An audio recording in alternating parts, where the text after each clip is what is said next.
ലോകപ്രസിദ്ധമായ baseball കണ്ടുപിടിച്ചത് ഒരു secret society ആണെന്ന് ഞാൻ പറഞ്ഞാൽ നിങ്ങൾ വിശ്വസിക്കുമോ? ഇനി പറയാൻ പോകുന്ന കാര്യങ്ങൾ കേൾക്കുമ്പോൾ ഞാൻ പറഞ്ഞത് ശരിയാണല്ലോ എന്ന് നിങ്ങൾക്കും തോന്നും. മോഡേൺ ബേസ്ബോളിന്റെ പിതാവ് എന്നറിയപ്പെടുന്നത് അലക്സാണ്ടർ കാർട്ട്റൈറ്റ് ആണ്. അദ്ദേഹം ഒരു ഫ്രീമേസൺ ആണ്. ബേസ്ബോൾ ഗെയിമിന്റെ ഫീൽഡ് ഒരു യുണീക്ക് ഡയമണ്ട് ഷേപ്പിലാണ്. ഈ ഒരു ബേസ്ബോൾ ഫീൽഡില്ലേ, ഇതിന്റെ ഡിസൈനും മെയ്സോണിക് സിംബലും ഏകദേശം ഒന്ന് തന്നെയാണ്. ഇനി നമ്മൾ ബേസ്ബോൾ ഗെയിമിലേക്ക് വരികയാണെങ്കിൽ ബേസ്ബോളിന് ഉപയോഗിക്കുന്ന ബാറ്റിന്റെ നീളം 33 ഇഞ്ചും ഇതിന്റെ വെയിറ്റ് എന്ന് പറയുന്നത് 33 ഔൺസും ആണ്.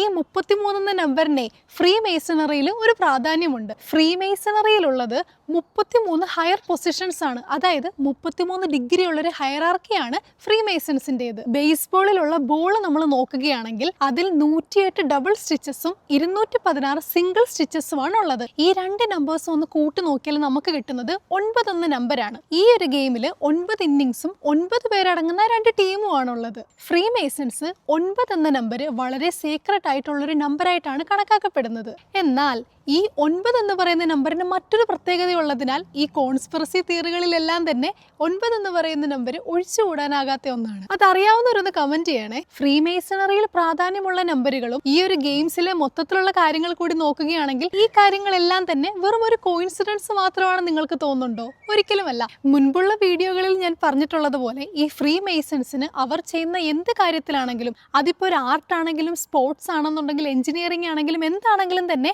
അവരുടേതായിട്ടുള്ള എന്തെങ്കിലുമൊക്കെ കാര്യങ്ങൾ ഹൈഡ് ചെയ്യാനായിട്ട് വളരെ വിദഗ്ധരായിട്ടുള്ള ആളുകളാണ്. അതുകൊണ്ടാണ് ബേസ്ബോൾ കണ്ടുപിടിച്ചത് ഒരു സീക്രട്ട് സൊസൈറ്റി ആണെന്ന് പറയാൻ കാരണം.